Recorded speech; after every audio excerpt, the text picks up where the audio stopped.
家係8點半嘅廣州，因為五停嘅關係呢，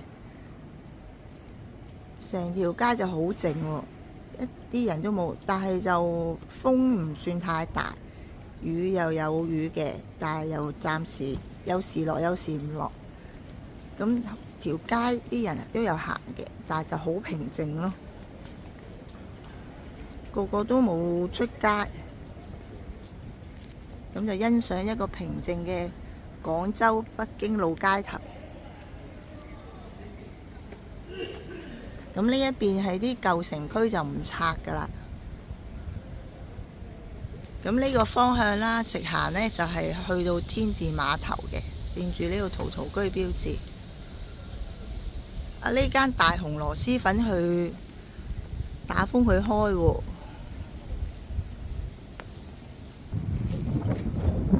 全條街都冇人，可能未有大雨，同埋佢有騎樓底啦，咁所以都可以拍俾大家睇。一個好寧靜嘅廣州市街頭。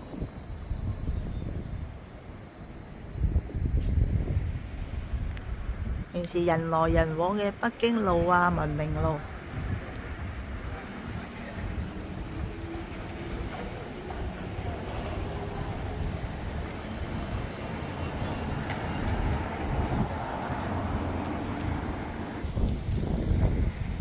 咁政府叫大家留喺安全地方啦，所以都唔會出去行咯。咁依然第一次喺廣州呢度感受下。但係你又唔見有雀仔啊，或者有雀屎喎，好乾淨喎條街。你知香港啦，好多雀仔啊，跟住地下有啲雀屎，可能佢有騎。大佛寺嘅日景。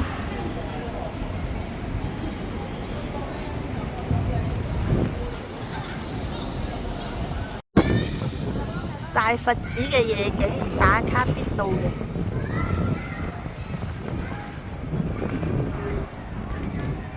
尋晚打風呢就冇開，而家今日就有開啦。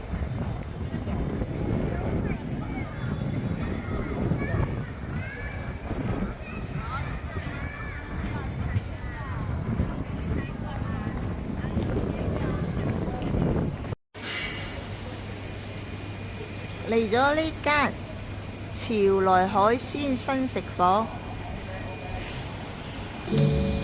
咁呢間鋪呢就有好多串燒啊、潮州餸啊，或者海鮮啊，亦都有小炒。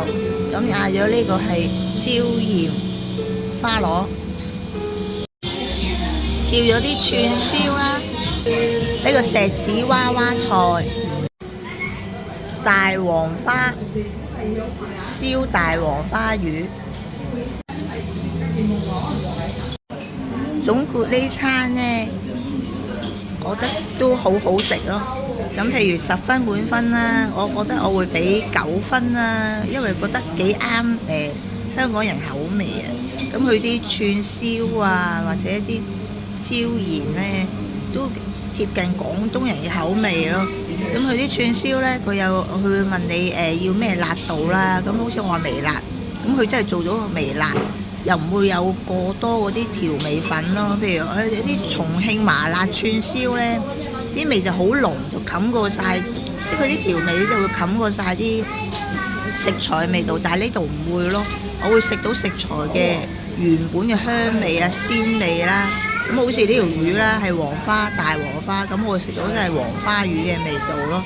咁其他燒烤呢，我覺得都好入味、好香咯。咁又有少少辣。咁就佢基本嘅調味料又唔會話冚過晒，所以我覺得原來真係食在廣州啦。咁誤打誤撞呢啲鋪頭都幾好食㗎喎。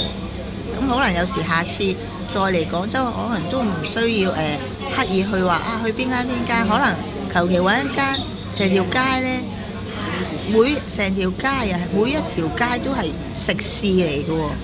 咁佢話買嘢又唔會多喎，係食嘢多咯，小鋪啊、大店啊，周圍都有。